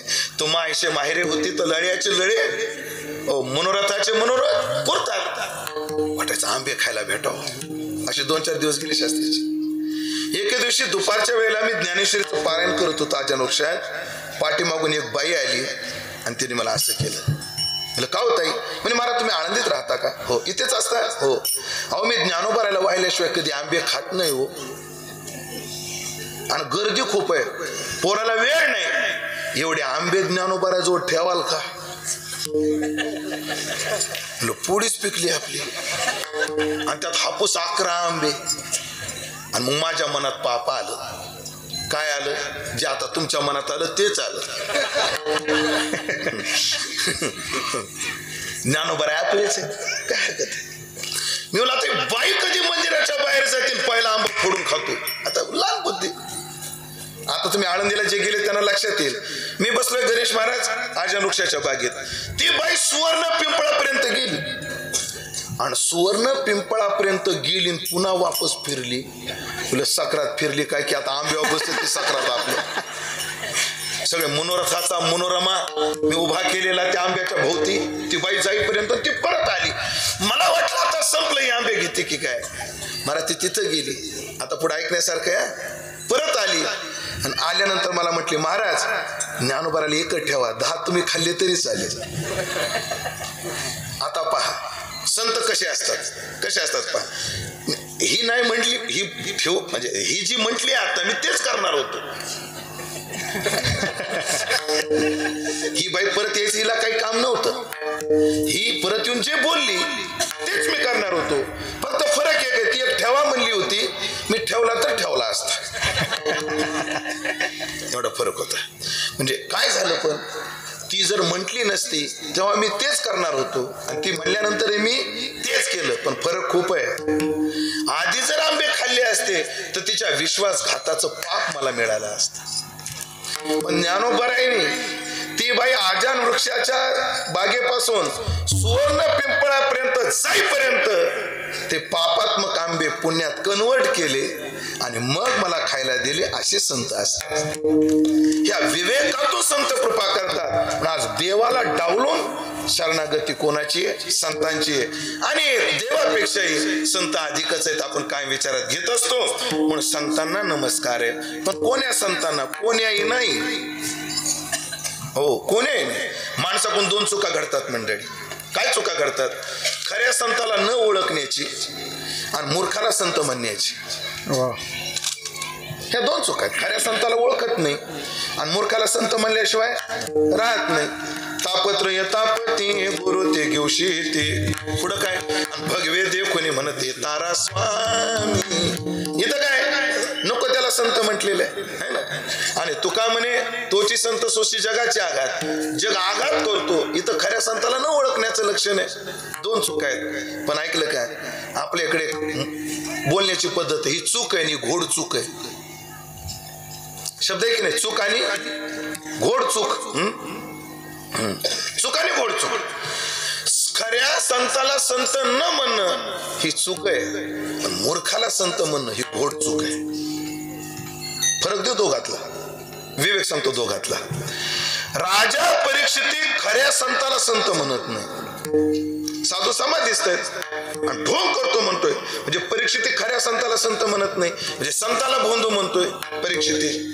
आणि सीता भोंदूला संत म्हणते. सीतेच्या दारात भिक्षा मागायला कोण आला होता? माता मौल्यानो, रावण. रावण आला असता तिने भिक्षा दिली असती काय? संन्यासी आला होता. मग संन्यासी कुठं बाया उचलून नेतात का? तो संन्यासी नव्हता आणि रावण होता कोण? संन्याशाच्या वेशातला रावण होता. संन्याशाच्या वेशातला रावण होता. त्यानं सीता उचलून नेली. पहा, सीता भोंदूला साधू म्हणते आणि परीक्षित साधूला भोंदू म्हणतोय. चुकन गोड चूक सांगतो. काय नाही, अमोघ पद आहे ना. महत् संगस्तु दुर्लभो अगम्य, आणि पुढं काय आहे? अमोघष्ट. ते वाया जात नाही. येणं केनं प्रकाराने झालेला संघ. परीक्षित साधूला भोंदू म्हटला, परिणाम 7 दिवसात मरावं लागलं. पण आपण ह्याही गोष्टीकडे लक्ष केंद्रित केलं पाहिजे, 7 दिवसात उद्धारही झाला. येणं केनं प्रकाराने साधूला भोंदू म्हटला, नाही लय बिघडलं. पण सीतेचं लय बेकार झालं. ती भोंदूला साधू म्हणून बसली. संत चरणी माता ठेविता सद्भावे, त्याने भेटे देव, त्यानं देव भेटतो. ही भोंदूला साधू म्हटल्यामुळे जवळचा देव दूर गेलाय. ध्यानात ठेवा. मग कोणाच्याही नादी नाही लागावं. शुद्ध कसून हे पाहावे, वरल्या रंगानं बोलावे. एक कथा आहे आपल्याकडे. त्या उंच नीच काही मध्ये कानोपात्रा खोदू आणि पिंजारी तो दादू. ते दादू पिंजारीच्या चरित्रातली कथा आहे. पाहे, लय गोड कथा आहे, लय गोड. हे दादू पिंजारी मोठे सिद्ध महात्मे, त्यांच्याकडून अनुग्रह घ्यावा असं एका कोतवालाला वाटलं म्हणे. आणि ते कोतवाल निघाला कुठं? अनुग्रह घ्यायला. उपाधीतली माणसं कुठेही जाताना उपाधीचा अहंकार घेऊनच जातात. तो टांग्यात गेला. टांग्यात बघा, तिकडीक तिकडीक तिकडीक तिकडीक टांगा निघाला. टांगा आश्रमाजवळ येऊन थांबला आणि दादू पिंजारी आश्रम झाडत होते, अंगण झाडत होते. हा तिथे आला. कुठं? ते दादू पिंजाऱ्यांजवळ. आणि त्यांनाच बोलून, इकडे. कोणाला? ज्यांच्याकडून अनुग्रह घ्यायचा त्यांना, इकडे. त्याची हे दादू पिंजारी कुठे राहतात? दादू पिंजारी कुठे राहतात? त्याने एका झोपडीकडे बोट केलं. पण ते असं नाही म्हटले, आम्ही दादू पिंजारी काय काम आहे? कारण महात्मा कधीच नाव रूपाचा अहंकार घेऊन जगत नाही. त्या पंचदशीमध्ये अहमचा मुख्य, गौण आणि मिथ्या 3 अर्थाचा विचार आहे. साधू समाधीत मुख्य अर्थाने असतो आणि व्यवहारात गौण अर्थाने असतो. हो, मग अहंकार नाही ना, मीच दादू पिंजारी आहे म्हणून. त्यांनी सांगितलं ते दादू पिंजारी तिथे राहतात. आता ऐकावं लागेल जरा वाक्य लक्ष देऊन. त्यानं बाई माग सारली. कोणी? त्या कोतवालानं. खाडकन एक मुसकाडाच मारली. कोणाच्या? दादू पिंजाऱ्यांच्या. मूर्खा, एवढे मोठे संत कुठं झोपडीत राहतात का? 5 टिपणावाल्याचे बंगले. पण तांत्य तीक्षस्व भारत लाभा लाभो जया जयो, तुल्य निंदा स्तुतीर मौनी. सहन केलं. पुढे अजून एकाला विचारलं, काय दादू पिंजारी कुठे राहतात? त्यांनी झोपडीकडेच बोट केलं. कुठे राहतात? झोपडीकडे. अरे, आता काहीतरी तथ्य आहे. हे दादू पिंजारी कुठे? ते काय झाडू घेऊन उभे. अरे बापरे, ज्यांच्याकडून अनुग्रह घ्यायला आलो त्यांनाच अनुग्रह आपलं मुस्कडात मारली. पळत गेला, नमस्कार केला. महाराज माफ करा, चुकलं माझं, चुकलं महाराज, माफ करा, माफ करा, माफ करा. अरे काय चुकलं? आम्ही तुमच्याकडून अनुग्रह घ्यायला आलो होतो आणि मी तुमच्या मुस्कडात मारली, मला माफ करा. दादू पिंजारी म्हणले, नाही नाही, माफ करायचं, चुकल्यावर माफ करायचं असतं. तुझं चुकलंच नाही तर माफ कशाला करू? महाराज नका असं खजेल करू, मला चुकलंय माझं, मी मुस्कडात मारली. नाही नाही, तू बरोबर केलंच. पण काय असं म्हणता? म्हणे, अरे बाळ्या, संक्रांतीला गाडगं 1.5 तास लागतं, तर बाई 3दा वाजून घेते. ज्या गाडग्याचं 1.5 तास काम आहे ते गाडगं बाई 3दा वाजून घेते.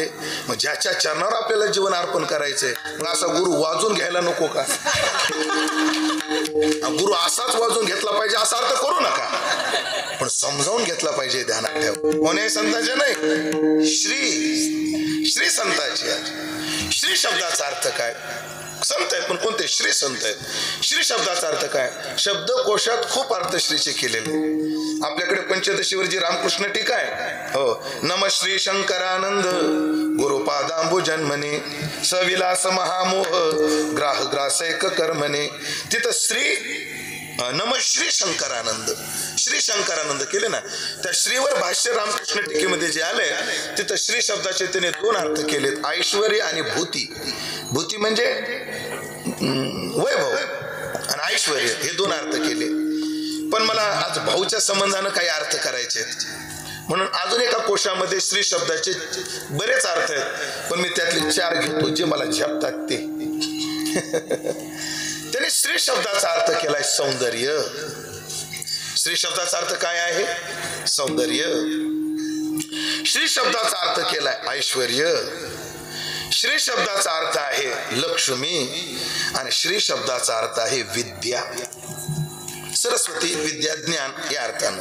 चला, कोण्याही संतांच्या नाही, श्री संतांच्या या 4 अर्थाचा विचार करू आणि 8 तास घेऊ. श्री शब्दाचा अर्थ पहिला करा सौंदर्य. कोण्या संतांच्या पायावर डोकं आहे? जे सुंदर आहेत त्या. संत सुंदर आहेत. हो, संत फार सुंदर आहेत. काय बोलतो राव, आम्ही ऐकले ना अष्टावक्राबद्दल. अष्टावक्र किती जागर वाकडे? 8 जागर. कुठं त्यांच्याकडे सौंदर्य? अहो ठीक आहे, एखाद्याकडे रूप सौंदर्याचा व्यभिचार दिसत असेल, पण इथं सौंदर्य 2 प्रकारानं घ्या. एक रूपाचं सौंदर्य आणि दुसरं गुणाचं सौंदर्य. रामायणातच कोटी सांगतो. रामायणाला पुढे ठेवून रामायणामध्ये काही दिसायला सुंदर आहे पण गुणाला सुंदर नाही. रामायणातली ताडका दिसायलाही सुंदर नाही, गुणालाही सुंदर नाही. रामायणातली त्रिजटा गुणाला सुंदर आहे, दिसायला सुंदर नाही. रामायणातली ताडका दिसायलाही सुंदर नाही आणि गुणालाही सुंदर नाही. पण संतांकडे सौंदर्य रूपाचंही आहे आणि काही संतांकडे रूपाचं दिसलं नाही. आपल्याकडे त्या तत्ववेत्ता पाशवत इसाफ, त्याच्या बाबतीत असं सांगतात.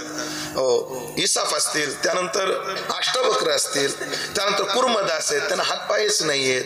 अशा संतांकडे रूपाचं सौंदर्य जरी नसलं तर गुणाचं आहे. पण चला, ज्ञानोबा सारख्या महात्म्याकडे जर आपण पाहिलं, त्यांच्याकडे रूपाचंही सौंदर्य आहे.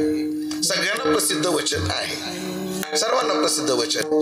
नाथ महाराजाला जेव्हा दृष्टांत झाला, नाथ महाराज आळंदीला गेले, अनुष्ठान केलं. नंदी माझारी देखील पाव. नंदीपासून दरवाजा हे कळालं. नंदीपासून गुहेत प्रवेश केला आणि ज्ञानोबरायाशी नाथांचा संवाद झाला. तेव्हा नाथाने ज्ञानोबरायाच्या रूपाचं काय वर्णन केलेलं आहे? हो, दिव्य तेज पुंज मदनाचा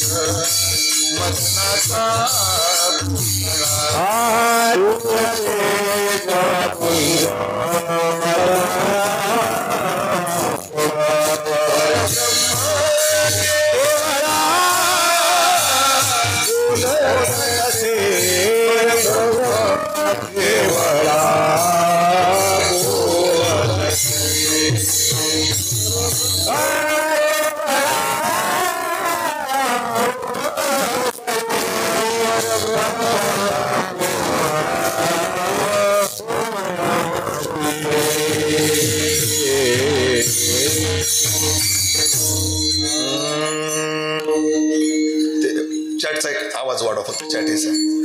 दिव्य तेज पुंज मदनाचा पुतळा. मदनाचा पुतळा. ज्ञानोबाचं सौंदर्य काय दिसलं? अरे मदनाचा पुतळा आहे, अत्यंत सौंदर्य. साधूच्या सौंदर्याच्या समान त्या 7व्या देवी ओव्याला गोड आहेत पहा. हो, त्यांची पिरं कशी, नख कशी, त्यांचं सौंदर्य कसं. त्या सगळ्या ओव्या पाठ केल्या होत्या, पण तुमच्या आशीर्वादाने विसरल्या बघा. तुमच्या आशीर्वादाने आम्ही पंचदशीतले 300 श्लोक पाठ केले होते, तेही विसरले. तुमचे लय आशीर्वाद आमच्यावर. तुम्ही आम्हाला ओव्या सोडून गाणे म्हणायला लावली ना. अभंग सोडून तुम्ही शेरोशायरी म्हणायला लावल्या मंडळी आम्हाला. फक्त आता एकच ओवी सांगतो. देह होय सोनियाचे, परी लागवय वायूचे, तिथं आप आणि पृथ्वीची अंश नाही. सौंदर्य असतं साधूकडे, शरीराचं सौंदर्य. अशा सुंदर संतांच्या चरणावर आमचा माथा आहे. रूपाचं सौंदर्य आणि गुणाचं काय बोलू त्यांच्यावर. हो, गुण काय ज्ञानोबरायाचे. महाराज त्या रुक्मिणीने विचारलं, अहो तुम्ही एवढे रडता, हो तो पुसती होय माता, तुम्ही जने खेद करायचे तर ज्ञानासारिखा का आता समाधीस बैसविता. तुम्ही रडता का? जर तुम्हाला एवढा त्रास होतो तर समाधीला बसू नका ना ज्ञानोबरायाला. त्या ज्ञानोबराच्या वर्णनाचे निवृत्तीनाथाच्याही तोंडामध्ये काही प्रमाण आहेत. अवज्ञा कधी केली नाही या चरणातून, आणि देवाच्याही त्याच्यात एक चरण मला उपस्थित होत नाही. तिथं वर्णन आहे की या ज्ञानोबराचे गुण काय सांगू. भक्त ज्ञानी आणि वैरागी, ज्ञान देवायसा चहुयुगी, न देखो नायको याची लागी, खंती वाटे बहुत. गुणाचं सौंदर्य त्यांच्याकडे. मला वाटतं वैकुंठवासी भाऊ यांच्या बाबतीत जर बोलायचं जर ठरलं तर भाऊकडे शरीराचं सौंदर्य अप्रतिम होतं. भाऊचं सौंदर्य म्हणजे निथळ सौंदर्य, आत बाहेर चोखाळू, आणि सूर्य जैसा निर्मळू. ती पंडित शॉल होती बघा भाऊकडे लाल. तो फोटो आहे का इथं? नाही तो फोटो, काय काय फोटोत आहे बघा ते. हा मूर्तीवर असा उघडा फोटो आहे आपला, एक फोटो आहे, आणि खांद्यावर काय आहे? लाल, ती पंडित शॉल आहे. भाऊची ती मूर्ती पाहिली की उघडे परब्रह्म सद्गुरूची मूर्ती या चरणाचं स्मरण झाल्याशिवाय राहत नाही. शरीर असं होतं गोरपान, लकलकीत, तुकतुकीत, असं तेज होतं शरीरावर भाऊच्या. सौंदर्य शरीर, भाऊकडे शरीराचंही सौंदर्य होतं. शरीराचं सौंदर्य म्हणजे त्यांच्याबद्दल ते भानुदास महाराज देगलूरकर वारले ना, त्यांच्या संबंधानं काही लिखाण झालं. कोणाचा लेखही नेमका आठवत नाही. त्यांची स्मरणिका आहे, त्यांची जी स्मरणिका आहे त्याच्यामध्ये जे भानुदास महाराजाचा फोटो आहे त्याच्या खाली एक ओवी आहे, लय गोड ओवी आहे. सद्भाव जीवगत हृदय सहजची असत, आणि त्यांच्या रूपाचं वर्णन केलंय. स्फटिक ग्रहीचे डोलत दीप जैसे. एक तर घर कशाचं? स्फटिकाचं. निवात असणारा, निवात दीपासारखं तो दीप आहे, आणि तो दीप स्थिर नाही आहे. ज्ञानोबराय म्हणतात असा हलणारा आहे. सौंदर्याची पराकाष्ठा पा. स्फटिक गृहीचे डोलत दीप जैसे. भाऊचं शरीराचं सौंदर्य अप्रतिम होतं, आणि गुणाचं तर विचारूच नका. भाऊच्या गुणाच्या सौंदर्याचं काय वर्णन करावं. महाराज रामभाऊ काजळे आमच्या मानवतचे आहेत, मानवजवळचे. त्यांना भाऊचं फार अंतरंग प्रेम मिळालं, फार अंतरंग प्रेम मिळालं. ते भाऊंचे एक एक गुण सांगत असतात, तेही रडतात आणि पुढच्यालाही रडवतात. भाऊचे गुण काय वानावे. रूपाचंही सौंदर्य आणि गुणाचंही सौंदर्य. कारण चला, साधूच्या दरबारात परमार्थामध्ये प्रसिद्धीचं आवश्यक ते नाहीये. पहा तुम्ही, प्रमाण देतो दोन्हीला. परमार्थात प्रसिद्धीचं आवश्यक काय आहे आणि संसारात प्रसिद्धीचं आवश्यक काय आहे. परमार्थाच्या प्रसिद्धीचं आवश्यक तुकोबरा व्हावा वाटे जना, तुका म्हणण्यासाठी गुणा. चला, गुन्हे आवश्यक, गुन्हा शब्द जरी घेतला व्यापक रूपानं आपण, तर या साधूकडे कोणते गुण आहेत? तर योग्याची संपदा, त्याग आणि शांती हे असल्यामुळे उभय लोकी कीर्ती सोहळा मान. आणि ह्या सद्गुणांचा, ही गुणकुसुमांची माळा घेऊन मुक्ती बाळा. मग अभयम सत्व संशोधित ज्ञान योग व्यवस्थिती, या गुणाची खान होते. हे सौंदर्य त्यांच्याकडे आहे, अशा संतांच्या पायावर. चला, श्री शब्दाचा अर्थ दुसरा करा, लक्ष्मी. त्यांच्याकडे लक्ष्मी आहे, पैसा आहे, भरपूर आहे. जयाची द्वारी सोन्याचा पिंपळ आहे, काय कमी आहे. म्हणून डोंगरावर बसलेल्या तुकोबरायांनी त्या चिंतामण देवाची अख्खी दिंडी सोन्या चांदीच्या ताटात जीव घातली. मैपती बाबाचं चरित्र उघडून पहा. चला, त्याने ते संसाराकरता वापरलं नाही, ते सोडून द्या. त्याने आपल्या एका कोंडीबाला तीर्थयात्रेला जाताना एक नाणं दिलं होतं. ते नाणं असं होतं, ते कधीच संपत नव्हतं. खिशातलं काढलं की खिशात तयार, या अवस्थेचे ते होते. त्याने तो देशपांडे ब्राह्मणाला बेडपरगाण्याचा, तर त्यांना एक फळ दिलं ज्या फळामध्ये माणिक मोती होते. अजून एक ब्राह्मण आला, त्याला परिस दिला. अशी वर्णन तुकोबराच्या चरित्रात आहे. चला, त्यांनी वापरलं नाही तो भाग निराळा. म्हणून मी तुम्हाला प्रश्न विचारतो, तुकाराम महाराजाला संसार करता आला नाही का? त्यांनी केला नाही, केला नाही. ठरवलं असतं तर काय करता आलं असतं. कधी कधी मला कल्पना सुचते, महाराज तुकोबराने राहिला सगळा गाता, पण 5 अभंग जरी कॉपीराईट करून सेव्ह ठेवले असते. किती? 5 अभंग. या अभंगावर जो कोणी कीर्तन करेल त्याच्यातलं 10% माझ्या वंशजाला भेटल. असं जर कॉपीराईट करून ठेवले असते 5 अभंग, ते अभंग कोणते? श्री संताची या माथा चरणावरी.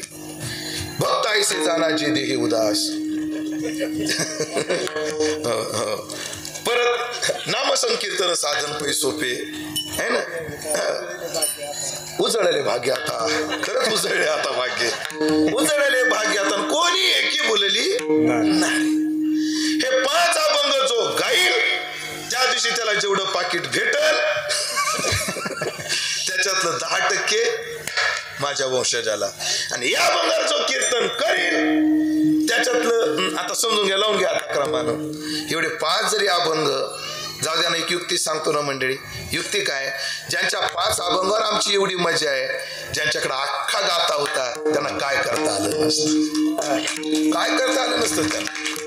तरी संसार केला नाही, करता आला असता. एक वाक्य बोलतो, त्यांना हे फळ काय मिळालं. तुकोबाराय वैकुंठाला गेले तेव्हा वय त्यांचं 42 होतं. सध्या मलाही 42 चालू आहे. तुकाराम महाराज वैकुंठाला गेले तेव्हा वय किती होतं? 42. सध्या माझंही 83चा जन्म आहे माझा. तुम्हाला पटणार नाही, खरंच कोणाला पटणार नाही माझं वय 42 आहे. खरंच माझं वय 42 आहे. सगळे डॉक्युमेंट आत्ता गाडीत आहेत, तुम्हाला दाखवतो. पण कोणालाच पटत नाही. ऐकलं का? माझं वय लय नाही, मला ढेरीनं धोका दिलाय. मला ढेरीनं धोका दिलाय तर माझं वय लय नाही. आणि 42 वय लागल्यापासून मला असं वाटतं, बरं त्यात अजून तुकाराम महाराजांनी परमार्थ 21 वर्ष केला. जीवनाचा पूर्वार्ध आणि जीवनाचा उत्तरार्ध मैपती बाबांनी लिहिलंय. आणि जशी मामाची ज्ञानेश्वरीला प्रस्तावना आहे आणि ज्ञानोबराच्या चरित्राची समीक्षा आहे, तशी मामाची गाथ्याला प्रस्तावना आहे आणि त्या तुकाराम महाराजाच्या चरित्राची गोड समीक्षा मामाने केलेली आहे. त्यात 21 वर्ष परमार्थाची, 21 वर्ष संसाराची. ऐका, म्हणजे तुकाराम महाराजांनी परमार्थ 21 वर्ष केला. आता मी घरदार सोडले 99 साली. किती वर्ष झाली? 25 वर्ष झाले. मग मला सांगा, चौकदार ऐकताय तुम्ही माझं? तुम्ही तुकाराम महाराजांनी परमार्थ 21 वर्ष केला आणि मी 25 वर्ष. जास्त परमार्थ कोणाचा?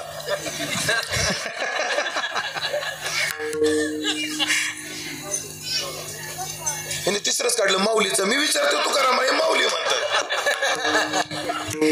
चौकदार त्यांनी आमचा आशा मूड केली. आता तुम्हाला विचारतो, हा हे माणूस हुशार. ते म्हणते दोघांचा बी, ते कोणाला रागच नको. तुमचं गाव कोणतं आहे? बारामती तालुक्यात नाही ना?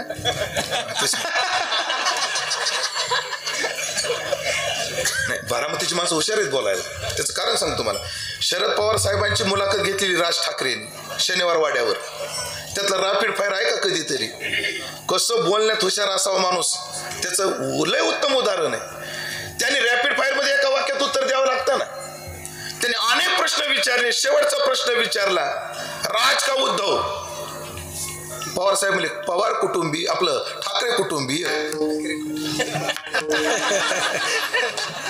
दोघे तरी 25 जास्त का 21 जास्त? 25 जास्त.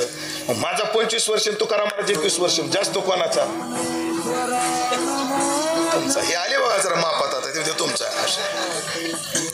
सरांना दिसतील त्याच्या कोणा. असा आनंद झाला मंडळी. पण विमान जवळ आल्यावर कळालं ते डुप्लिकेट आहे. तुकाराम महाराजाला आलेलं विमान कोणतं होतं? ओरिजिनल होतं.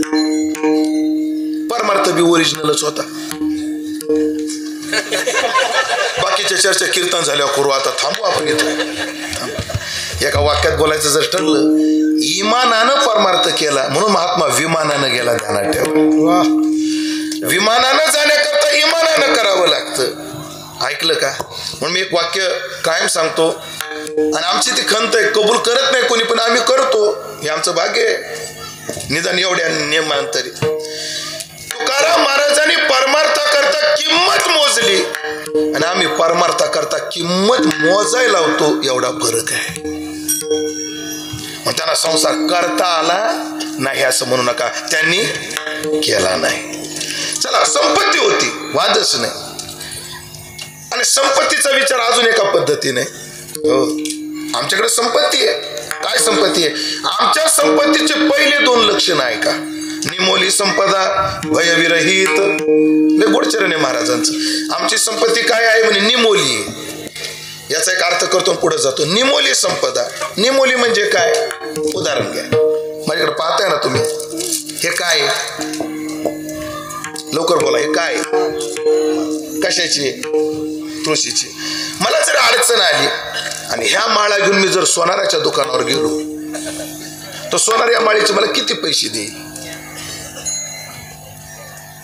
हा, फक्त सोनार वारकरी असला तर नाही, म्हणजे वारकरी तर म्हणतोय. बाजारात ह्याला काय किंमत आहे? निमोली. आणि आमच्याकडे जी संपत्ती आहे ना ती निमोली आहे, तिला मोलच नाही काही. पण हा अर्थ नाही करायचा, हा अर्थ करायचा नाही वारकऱ्यांनी. मग निमोलीचा अर्थ काय करायचा आहे? आमच्याकडे अशी संपत्ती आहे तिचं मोलच होत नाही, अशी निमोली. आमच्या संपत्तीचं अजून एक वैशिष्ट्य भयविरहित आहे. आमची संपत्ती कशी आहे? भयविरहित आहे. व्यवहारातली संपत्ती भययुक्त आहे की नाही? मावशो, थोडं मला एक उत्तर द्या. हे काय? फक्त तुम्ही कशाची? मग तुळस भारी का सोनं भारी? ऐकायला नाही आलं मला. काय भारी? काय म्हणले तुम्ही? तुळस भारी ना? कीर्तन सुटल्यावर मला भेटा, मी एक तुळशीची माळ देतो, त्या सोन्याच्या पोती देऊन टाका मला. ओ मावशी, आता नका काढू, नंतर नंतर. भाऊ भाऊ बघूच नका, कोणी काढीत नाही. उगा म्हणलोय कोणी काढीत. हे कीर्तनात मला लय गोड लागत. आणि ऐकलं का गणेश महाराज, जर एखाद्या बाईने काढलीच आणि दिली तर कशाला हात न लावता सरळ तुमच्या हातात सप्त्या करता दिलं, निघून जाईल. ऐका, फाट्यावर उतरला रात्रीच्या वेळ, गळ्यात 1-2 तोळ्याचं निघाला. भीती वाटते की नाही? चोरी येईल का काय? चोरी येईल का काय? आणि हे सोनं जर असलं तर माळ पुढे करायची, मोकळ्या मनाने चालायचं. चोराने जरी पाहिलं तर चोर माळीकडे पाहून म्हणतोय, माळे वारकरी त्याच्याकडे काय असायचे. पण चोराला काय माहित आजकाल वारकऱ्याकडे बी काय काय असते. फक्त तुम्ही सांगू नका, आम्हाला रातचं फिरावं लागेल. ध्यानात राहू. आमची संपत्ती भयविरहित निमोली संपदा आहे. मला तुमची संपत्ती काय आहे? 1-2 प्रमाण सांगतो. आम्हा विठ्ठल जीवन, आम्हा विठ्ठल जीवन, आम्हा विठ्ठल जीवन, आम्हा विठ्ठल जीवन, आम्हा विठ्ठल जीवन,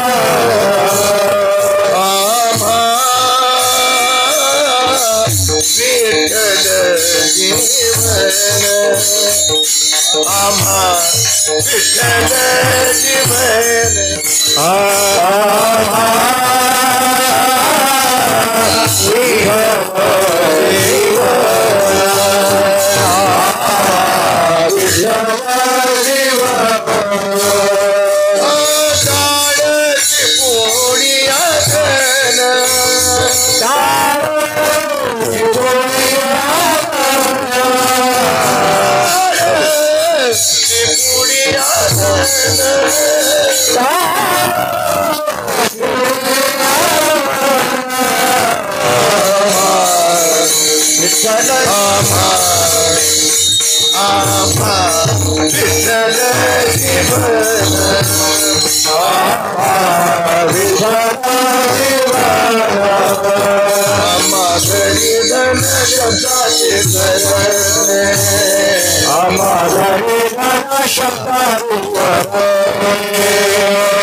पुढे संपत्ती आहे, शब्द संपत्ती आहे, रामनाम आमची संपत्ती आहे. संपत्ती आहे पण नैवच प्रतिज्ञा मात्र वस्तुस्थिती आपे तू लक्षणाप्रमाणात. संपत्तीच्या लक्षणात बसते का तर बसते. संपत्तीचं लक्षण काय? एक एकाते पोखी ऐसे पोत पदार्थ एकी संपादच तिचे लोकी ते संपत्ती म्हणे पे. आणि या सगळी संपत्ती एकेकाला पुष्ट करणारी आहे. अशी संपत्ती आमच्याकडे आहे. भाऊकडे ही संपत्ती होती. भाऊची संपत्ती कोणती आहे? किती ग्रंथ प्रकाशित केले भाऊनी? 17 ग्रंथ. त्यामध्ये नाथाचा सार्थगाथा पहिल्यांदा भाऊमुळे आम्हाला बघायला मिळाला. काय काय कुठ अभंग त्याचे नेमके अर्थ काय करायचे हे भाऊमुळे. आज कुठ अभंगावर विशेष प्रकाश भाऊने टाकला. नामदेवाच्या गाथ्याचा सार्थ पहिल्यांदा भाऊने केला. सार्थ गाथे गुरुजीचे काही वेळचे सगळ्या गोष्टी भाऊकडे ही एक संपत्ती होती. मात्र भाऊने ह्या संपत्तीचा अभिमान कधी घेतला नाही. भाऊला एकाच संपत्तीचा अभिमान होता, हे विद्यार्थी हीच माझी संपत्ती आहे. आणि या संपत्तीने युक्त त्या श्री संताची संपत्ती झाला, लक्ष्मी झाला. तिसरा श्री शब्दाचा ऐश्वर्य. भाऊकडे ताकदही होती. कशी ताकद होती? ऐश्वर्य म्हणजे म्या बोलविला रे विदू बोले, हे देवाचं ऐश्वर्य. हो, हे ऐश्वर्य. म्हणून हे ईश्वरावच्छेदकान ऐश्वर्य. हो, अनेक अंगाने आपल्याकडे ऐश्वर्य ज्ञानेश्वरी ते विस्तार करत नाही. आमचा प्रकृती पहिलं कडील भाव जो कल्पेने विने लागशी पाहो. ऐश्वर्य योग देवाचा तोही वेगळ्या अंगाने आहे. पण हे ऐश्वर्य तसं भाऊकडे ऐश्वर्य होतं. कसाही माणूस भाऊकडे जाऊ द्या तो लगेच शांत होत होता. मला त्या मालेगावमध्ये एक डॉक्टर आहे, ते भाऊकडे शिकलेले नाहीत, भाऊकडून माळ घातली नाही. फक्त मित्रासोबत एकदा भाऊकडे आले, भाऊला जे पाहिलं. आणि कधी आले? भाऊ जेव्हा शेवटी आजारी होते तेव्हा आले. फक्त दर्शन झालं आणि दृष्टवय व मोहम गतः वेगळ्या अर्थाने. आणि ते यांच्या प्रेमामध्ये जे पडले तसेच पडले. हे भाऊचं ऐश्वर्य आहे. म्हणून अशा संतांच्या पायावर. आणि ज्ञान तर बोलूच नका, ज्ञान बोलूच नका. काही गोष्टी अशा ऑन कॅमेरा बोलता येत नाहीत, पण तरी बोलतो. एक परंपरा होती मंडळी, ब्राह्मण समाजाकडून बहुजन समाजानं शिकायचं. पण भाऊनं क्रांती केली. बहुजन समाजातले भाऊ ब्राह्मणाचे गुरु झाले. ध्यानात कशाच्या संपत्तीवर? केवळ ज्ञानाच्या संपत्तीवर. असे जे श्री संत आहेत त्यांच्या माथा पायावर माझा माथा आहे. माथा शरणागतीचं द्योतक आहे. आणि पुढं साष्टांग हे करी दंडवत हे समर्पणाचं द्योतक आहे. शरणागती आणि समर्पण. मी तुम्हाला मानणं आणि मी तुमचं सगळं मानणं याच्यात फरक आहे. असं समर्पित माझं जीवन आहे. मग काया वाचा मनाने विष्णूचे दास हे झाले. दासाचे आपलं संतांचे दास होणं हे काय आहे? साष्टांग हे करी दंडवत. तुम्हाला मी नमस्कार केला म्हणून एक झालं. मी तुमच्या पायावर माथा ठेवतोय, तुम्हाला समर्पित होतोय. माझी अपेक्षा एवढीच आहे, कारण तुमच्या दर्शनाने विश्रांती पावलो. नाहीतर माझं जीवन असं होतं, ते परागदर्शिना प्रत्येक तत्वबोध विवर्जिता कुर्वते कर्म भोगाय. ते पंचदशीतले श्लोक आपल्याला काय माहिती? ते परागदर्शिना बाहेरचं फाणारे परांच्या खाणी वेतृण स्वयंभू. म्हणून प्रत्येक तत्वाला बोधानं ते विवर्जित आहे. करतात कर्म, भोगा करता कर्म करतात आणि त्याच कर्माने पुन्हा जन्म घेत राहतात. असं किती दिवस? हो, अरे बापरे, त्याला गणित नाही म्हणे. जसा एखादा पाण्यात पडलेला किडा त्याच्यात फिरतच राहतो तसे फिरतात. मात्र कधीतरी सत्कर्म परिपाकाते करुणा निधून धृता असे सद्गुरू भेटतात. आणि ते काय करतात? प्राप्य तीर तरुच्छाया विश्राम्यती यथा सुखम. त्याला त्या कर्मातून बाहेर काढतात आणि सांगतात, ए जीवा, असं नाही. न त्वम देहो नेंद्रियानी न प्राणो न मनो न धी. आणि का म्हणे? सांभाळलो माय बापा केलो तापा वेगळा. संसारात फार कंटाळलो होतो, शिनलो होतो. आणि संसारात शिने हे काय सांगण्याची काही आवश्यकता नाही. संसारात किती शिन आहे? तुकाराम महाराज म्हणजे ठाऊकची आहे संसार दुःखाचा. पण त्याचा जर प्रत्यय घ्यायचा असला तर एका वाक्यात, ज्यांचं लग्न झाले त्यांनी हातवर करा बरं.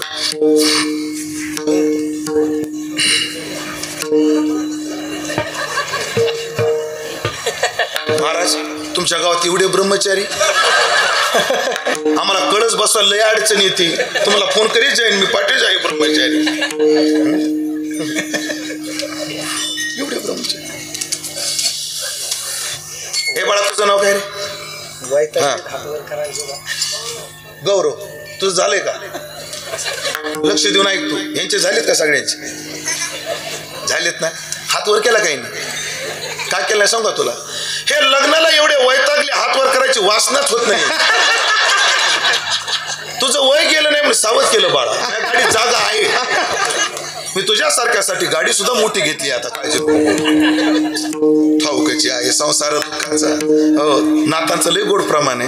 धाव धाव श्री गुरुराया काळी देवोनी हात बुडतसे भव नदी माझी याचा न कळे अंत. शिन मज बहु झाला श्रमलो पाहत पाहत यातून काढी वेगी तुम्हा श्री गुरु समर्थ. तुम्हाला संसाराच्या बाहेर काढलं म्हणजे आता मला विश्रांती प्राप्त झाली. विश्रांती पावलो पण संसारातून बाहेर काढलं, श्रमापासून दूर केलं म्हणजे फक्त इष्ट अनिष्टाची निवृत्ती झाली. पण मला असं वाटतं आता सांभाळा उत्तरी. पुढे इथं उत्तरी शब्दाचे दोन अर्थ करतो बाबा. पुढच्या काळात मला सांभाळा एक, आणि उत्तरी महावाक्याची उत्तर तुमच्या तोंडात येऊन मला त्या बोधावर अवस्थित करा.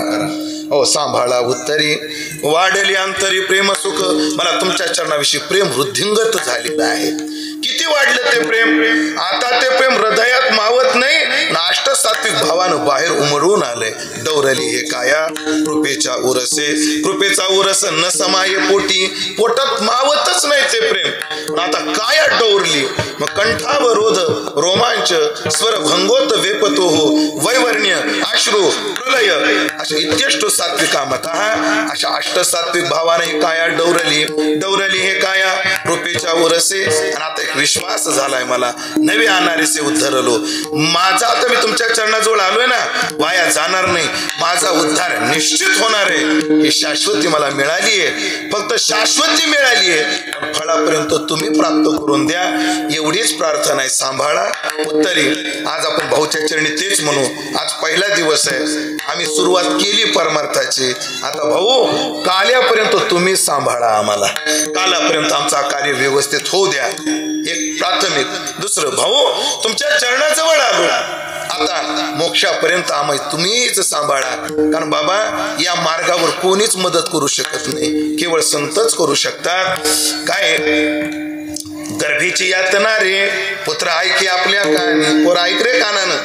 येता जाता येणे पंथे सांगा ते नाही रे कोणी. हा मार्ग असा आहे गर्भवासाचा संसाराचा. इथं कोणी सोबत नाही. खरं सांगा. उदाहरण याला देतो, अगदी सोपं उदाहरण देतो. लग्नामध्ये किती लोक येतात? लग्न लावताना माणसाच किती येतात? आता ज्याच्या त्याच्या लग्नाचं तुम्ही आठवा, मला नाही आठवत. कारण मग लग्नच नाही तर आठवल कशी? स्मृती अनुभवपूर्वक असते ना. मला नाही आठवत म्हणजे काय होतं, अनुभवच नाही. कोणाच्या लग्नाला 100, कोणाच्या 500, कोणाला 1000, कोणाला 2000. पण ऐका, 2000 येतात लावून द्यायला. पण जेव्हा नवरा बायकोचं लागतं भांडण तेव्हा सोडवाय कोण कोण येतं? येता जाता येणे पण ते सांगा ते नाही येतो कोणी नाही सोबत. हो, पण एक आहे, तू जर सद्गुरूला शरण गेला तर अंतकाळी माझ्या येते सोडवणे. ते सोबत येणार आहे. म्हणून परमार्थाचा मार्ग चालत असताना चालणारे आपल्यासोबत कोण कोण आहेत? वितराग ते सारिका जोडोली ठेविला सखा जो आगव्या भूमिका सवे चाली एक, आणि हाती धरुनी पावविले घरा संत 2, आता पावी जेल घरा या दातारा संगती परमात्मा. म्हणून सांभाळा उत्तरी. तिथपर्यंत मला न्या. तुकाराम महाराजाला विचारलं, महाराज संतांच्या भेटीत तुम्हाला हा अनुभव आला, आता तुमचा उद्धार होणार हा विश्वास तुम्हाला ठाम प्राप्त झाला? हो. संतांची भेट तुम्हाला झाली कशी? महाराज म्हणजे कशी झाली सांगता येत नाही, पण एक सांगतो, तू का म्हणे मज न घडता सेवा. मला तर काही सेवा घडली नाही, पण पूर्व पुण्य ठेवा ओढवला. मागच्या जन्मीचं पुण्य उदयाला आलं, ऐशी कर्मसाम्य दशा झाली. तेवी जन्मशताचा वाहतवना तो आस्थेच्या न लेची वाहना तो फळ हेतूचा उगाना कवन चाळी. अशी शरीर संयोगाची राधी माझी धावत सडी आयती तो कर्मक्षयाची पाहती पाठ झाली. एवढं झालं असेल कदाचित पूर्वजन्मी, म्हणून तैसेच गुरुकृपा ओखा उजळली ज्ञानाची कोतपली पडली. या जन्मात तर काहीच घडलं नाही, घडलंच नाही. ही खंत अनुग्रहाच्या प्रकरणात ते महाराजांनी व्यक्त केली की नाही? हो. सत्यगुरु राये पुढं परी नाही घडली सेवा. काय का महाराज काही सेवा घडली नाही? काहीच नाही. आपण अनुग्रह घेतला त्यांना विचारायला पाहिजे होतं. ते तुम्हाला काही मागितलं नाही? मागितलं. भोजना मागत तूप पावशे, 1 किलो तूप मागितलं होतं. मग नाही देता आलं. काय कळे उपजला अंतर आहे म्हणून या काय त्वरा झाली. हे काय कळे ह्याचे दोन अर्थ मला काय कळालं नाही ते काय गेले आणि याचा एक अर्थ लय गोड केला जातो. आपलं विनोदाना अर्थ आहे, विनोदान नाही म्हणता येत पण भावनिक अर्थ आहे. काय तुकाराम महाराजाला 1 किलो तूप मागितलंय कोणी बाबाजी चैतन्याने. तुकोबाराय घरी आले आणि बायको म्हणले आवले तूप तिनं भांडण चालू केलं आणि घरात कळ निर्माण झाली. आमची भांडणं लागली आणि ते भांडणं त्यांच्या कानावर गेले का काय कोणास ठाऊक. काय कळे उपजला अंतर आहे या कळीनं अंतर आहे उपजला का काय आणि ते बाहेरच्या बाहेर निघून गेले. मी तुम्हाला म्हटलं एक आपलं अर्थ म्हणून काय कळे उपजलाय बरी नाही घडली सेवा काही. तू का म्हणे मज न घडता सेवा पूर्व पुण्य ठेवा उडवला. मागचं जन्म पुण्य मागच्या जन्मीचं पुण्य उदयाला आलं आणि आज आम्हाला भाऊचं शिष्य होण्याचं आणि भाऊचा उत्सव करण्याचं भाग्य प्राप्त झालं. नाहीतर हे शक्य नाही. पण आपल्याकडे असं आहे ज्या अर्थी कार्य आहे त्या अर्थी कारण आहेच. कार्य आहे त्या अर्थी कारण आहेच. पाणी गढूळ दिसतंय वाहत आहे त्या अर्थी वर पाऊस असलाच पाहिजे. ज्या अर्थी रुख डोलतोय त्या अर्थी वारा असला पाहिजे. रुख डोलत देखावा की वारा वाजत मानावा. ज्या अर्थी हल्ल्याची क्रिया घडते त्या अर्थी त्याच्यात कंपयमान करणारा वारा इथे आहेच. ज्या अर्थी तुकाराम महाराजाला संत भेटले त्या अर्थी सेवा निश्चित आहे. कारण आपल्या शास्त्राचा विधीच आहे तद्विधी प्रणिपातेन परिप्रश्नेन सेवया. ज्ञानोबाराने अन्वय फिरवलाय. तद्विधी ते जाणण्याकरता तनु मनो जीवे चरणाशी लागावे प्रणिपातेनं. देव म्हटले परिप्रश्नेनं पण ज्ञानोबाराने प्रश्न पुढे टाकलाय. तनु चरणाशी अगरवता करावे दासी सकळ सेवया आणि मग अपेक्षित आपुले तेही सांगतील पुसले मग परिप्रश्नेनं. म्हणून मला सेवा केल्याशिवाय मिळतच नाही. त्या चाणक्यानं सांगितलंय चतुर्थम लभ्यते नाही श्लोक म्हणतो म्हणजे ते लागल पद. ज्ञान होण्याकरता काय काय लागतं म्हणे गुरु शुश्रूषया विद्या पुष्कलेन धने नवा अथवा विद्या विद्या चतुर्थम नोपलभ्यते. हे व्यवहारातली विद्या आहे सध्या ती. एक तर पैशानं मिळते म्हणजे जनक विद्वानांना बोलवायचे दान धर्म करायचे आणि मिळवायचे. त्या ऋतुपर्णाने ऋतुपर्ण राजाने त्या ह्याच्याकडून नलाकडून द्यूत विद्या रथ चालवण्याची विद्या घेतली आणि नलाने ऋतुपर्णकडून द्यूत खेळण्याची कला घेतली. महाभारतात प्रसंग आहे विद्या विद्या त्यात पहिले गुरु शुश्रूषया. सेवेशिवाय मिळत नाही. जे तर ज्ञानाचा कुरठा त्या कुरठ्याचा दारवंटा काय सेवा आहे. मला तुम्ही न सेवा करता कसं काय म्हणता हो. त्याचा अर्थ भाव माझ्या दृष्टीने सांगतो. तुकाराम महाराजांनी सेवा केलेलीच आहे पण सेवा आणि फळ जर पाहिलं मी केलेली सेवा आणि प्राप्त झालेलं फळ पाहिलं आणि दोन्हीची तुलना केली त्या फळाकडे पाहिलं तर मी काहीच सेवा केली नाही असा भाव निर्माण झालेला दिसून येतो.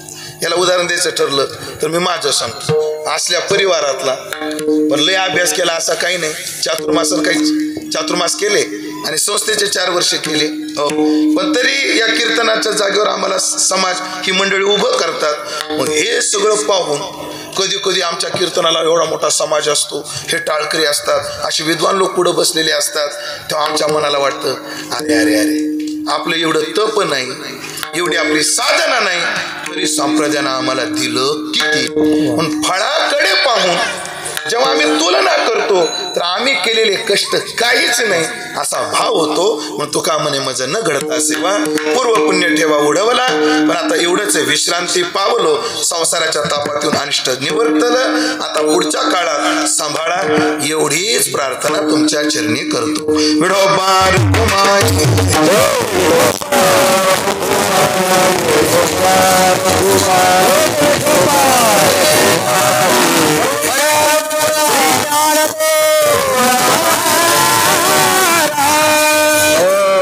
ईश्वर माऊली